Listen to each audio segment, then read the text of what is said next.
Study IQ IAS, अब तैयारी हुई अफोर्डेबल। नमस्ते। ये तो बात फैल ही चुकी है कि जी जिनपिंग इंडिया नहीं आ रहे हैं G20 समिट के लिए, उनके जगह पे आ रहे हैं ली क्वांग। कौन है ये ली क्वांग? आज यही डिस्कस करने वाले हैं और हम ये भी डिस्कस करेंगे कि चाइना का पॉलिटिकल स्ट्रक्चर क्या है, उसमें सबसे ज्यादा power, that is decision making power, किसके हाथ में है और ली क्वांग इस स्ट्रक्चर में एग्जैक्टली आते कहां पे हैं। But before we go on with the discussion, again want to introduce you to a prelims to interview batch that is starting from 11th of September. ये तीनों languages में होते हैं, English और हिंदी में. The course costs around 70,000 rupees. अगर आपने code use किया DW Live, that is DWLIVE, आपको ये कोर्स 29,999 रुपीज में मिलेगा.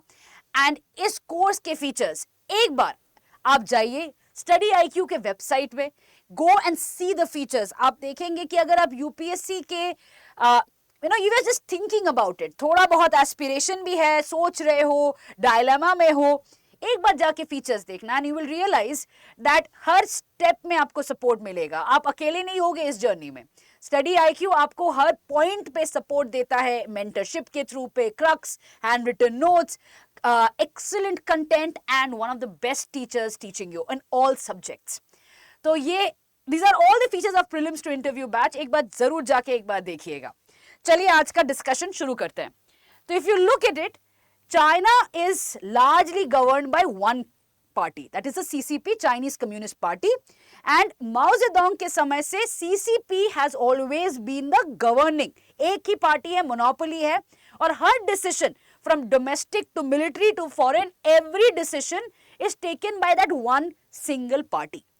डेविड शंबो की किताब में चाइना's कम्युनिस्ट पार्टी, ये किताब 2008 में आई थी, वहां पे लिखी गई है कि whoever runs the party runs the country. और यही चीज एक्चुअली ट्रू भी है.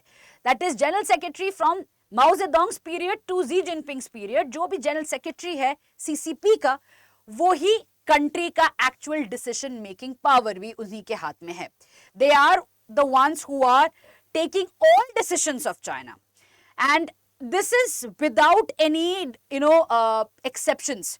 फॉरेन पॉलिसी हो जाए, डोमेस्टिक पॉलिसी, फाइनेंस, मिलिट्री, कुछ भी आप सोच रहे हो कंट्री के लिए इंपॉर्टेंट है, वो लार्जली जनरल सेक्रेटरी के हाथ में ही रहता है. तो ये तो बहुत क्लियर है कि Xi Jinping is the one who holds the rein और the power of the country. That is by virtue of his position of the general secretary of the party. But party का structure क्या है? क्योंकि ये जो party है, इसमें 96 million members हैं as per 2022 report. And that means कि पार्टी में it is one of the largest political parties in the world. अब ग्रास रूट लेवल पे पार्टी काम करती है पार्टी सेल्स के थ्रू में. छोटी छोटी ग्रास रूट विलेज लेवल पे these party cells are functioning. ये पार्टी सेल्स उसके बाद it goes up to the state, region and then further more. अब सेंटर में कैसे काम करती है? हर 5 साल में there is a national party congress होती है, जहां पे ये जो पार्टी सेल्स के मेंबर्स हैं वो लोग आके वोट करते हैं. किनके लिए वोट करते हैं? They basically choose the member of the central committee. Central committee में अराउंड 370 मेंबर्स होती हैं. So sometimes 350, sometimes 370, but 370 is approximate रहता है. ये जो 370 मेंबर्स होते हैं, ये है basically again the party members which are divided into sectors. कि ये लोग होंगे जो फाइनेंस संभालेंगे, ये मिलिट्री संभालेंगे. तो ऐसे करके कमिटीज में डिफाइन किया जाता है सेंट्रल कमिटी के मेंबर्स को. जैसे कि सेंट्रल मिलिट्री कमीशन है, यहाँ पे it is largely governing China's military prowess या पावर जिसे कहते हैं. नाउ सेंट्रल कमिटी से 25 मेंबर का पॉलिट ब्यूरो निकलता है. ये रशिया का जो पॉलिटिकल ब्यूरो है उसका रेमनेंट है. मतलब सिमिलैरिटी हम बोल सकते हैं कि रशिया में भी पॉलिटिकल ब्यूरो जैसा एक छोटा सा कैबिनेट मेंबर्स होता है जो पुतिन को सपोर्ट करता है, वैसे ही चाइना में पॉलिट ब्यूरो है 25 मेंबर का. अब ये 25 member they are the closest confidence of the president और general secretary of the party. अब ये जो 25 मेंबर है, इट इज वेरी इंपॉर्टेंट कि यहां पे कोई ऑपोजिशन ना आए, ये सब लॉयल रहें to the general secretary. But एक क्राइटेरिया डाला गया था 2021 में कि only up to the age of 65 can the members be part of politburo. But Xi Jinping के लिए ये बदल दिया गया है क्योंकि he has already crossed 65 but he still there as the head of CCP. Politburo में से 7 मेंबर्स और निकाले जाते हैं या और इलेक्ट किए जाते हैं. कैसे इलेक्ट करते हैं? इसमें ना सिक्रेटिव नेगोशिएशंस होती हैं, कोई प्रॉपर ओपन वोटिंग नहीं होती है. तो बैक चैनल के थ्रू में नेगोशिएशंस होती हैं एंड फाइनली डिसाइड होता है कि कौन 7 मेंबर्स होंगे पॉलिट ब्यूरो स्टैंडिंग कमिटी के. Now this group of 7 members is the most powerful decision making of China. तो जो भी कोई डिस्कशन होता है, डिसीजन रिगार्डिंग बॉर्डर्स हो जाए, डोमेस्टिक पॉलिसीज, तिब्बत, ताइवान, जो भी कुछ होगा, it is all going to be taken at the standing committee. Standing committee का हेड कौन होगा? ऑब्वियस बात है, जनरल सेक्रेटरी होगा. So general secretary is supported by the close group. जैसे अगर हम इंडियन टर्म्स में कहते हैं तो किचन कैबिनेट बोल सकते हैं. We can talk about the close knit confidence जो है वो पॉलिट ब्यूरो स्टैंडिंग कमिटी है. तो ये लेवल है, ये these are all different levels of the CCP जहां पे डिसीजंस लिए जाते हैं. अब कोई भी यहाँ पे राइज करने के लिए, if any member has to rise, they have to actually start from the central committee level, right? And वहां पे धीरे धीरे ये दे कैन कीप राइजिंग. अब जी जिनपिंग जब पावर में आते हैं, the one thing that he does, जो हर डिक्टेटर करता है, कि एंटी करप्शन ड्राइव लेके आता है जिसमें सारे के सारे ऑपोजिशन को हटा देता है. कहा जाता है 4 मिलियन ऑफिशियल्स को he had actually remove from position. Something very similar जो मोहम्मद बिन सलमान ने भी किया था पावर आने के बाद, प्यूतिन ने भी किया था जब वो पावर में आए थे. सो जी जिनपिंग भी यही एक स्टेप लेता है कि एंटी करप्शन ड्राइव में कोई भी ऑपोजिशन को रहने ही नहीं देता है. ऑपोजिशन कैसे? कि एनी लीडर जिसको जी जिनपिंग के जनरल सेक्रेटरी होने से दिक्कत हो रही है. तो एट वन स्ट्राइक 2012 से लेके ये ड्राइव के थ्रू पे ही इंश्योर्ड कि पूरा का पूरा जो लेवल है from central committee is extremely loyal to him.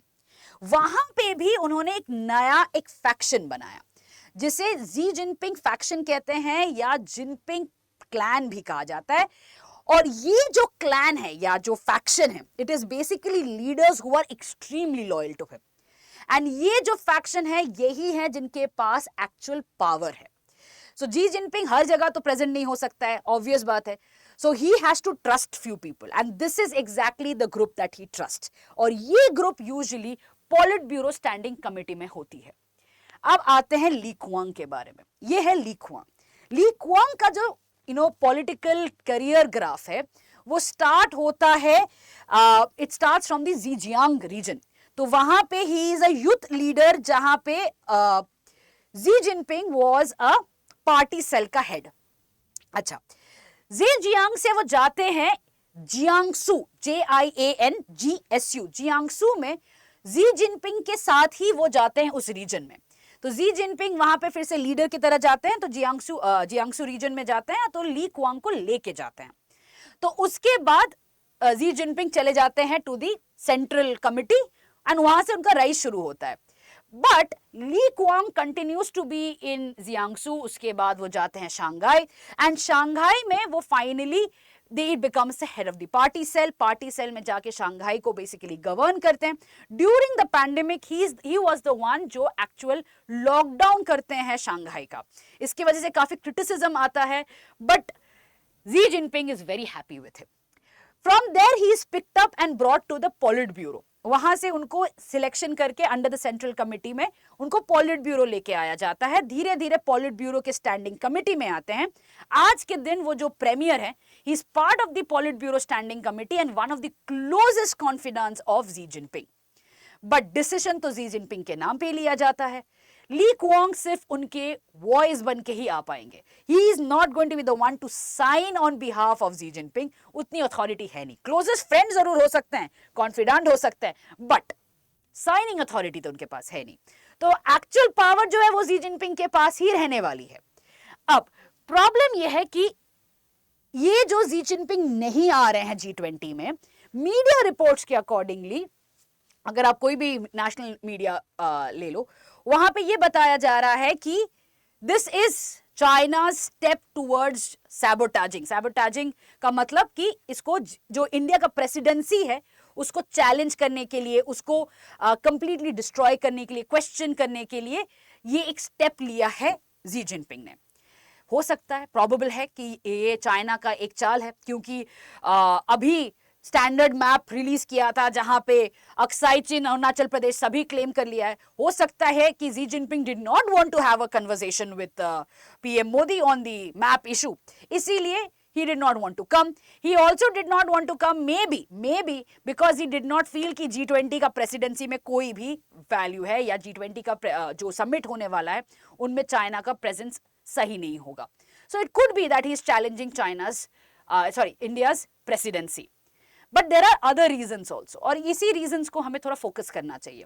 एक रीजन ये है कि जो बाइडेन जो आ रहे हैं एक दिन पहले समिट के, and it basically shows a very close relation between India and US. ये देख के Xi Jinping would really not feel comfortable. One, because BRICS का एक्सपेंशन, एससीओ में BRI के बारे में बोलना, सिक्योरिटी इनिशिएटिव के बारे में बोलना, कहीं ना कहीं चाइना ने ये कोशिश जरूर की है कि जो नए मल्टीलैटरल इंस्टीट्यूशंस हैं, they are taking a anti west narrative. he is trying to create that story that BRICS हो जाए, SCO हो जाए, they are not going to fall into the western trap, they are there to fight the western dominance। तो that also means कि इस thought of line, अगर line of thought को लेके आगे बढ़ते हैं, then G20 का वैल्यू भी जी जिनपिंग को क्वेश्चन करना पड़ेगा। एंड आई थिंक यही होगा जी जिनपिंग के दिमाग पे कि यार, अगर मैं ब्रिक्स के एक्सपेंशन की बात कर रहा हूँ, एससीओ में बात कर रहा हूँ कि कैसे BRI के थ्रू में या सिक्योरिटी इनिशिएटिव के थ्रू में मैं वेस्ट को चैलेंज कर रहा हूँ, तो कैसे मैं G20 में जाके यूएस के साथ हाथ मिलाऊं। So that could be a possibility that Xi Jinping is thinking and not coming because of it. Finally, एक और argument आ रहा है, and this is an academic argument coming from Lee Kuan Yew University in Singapore.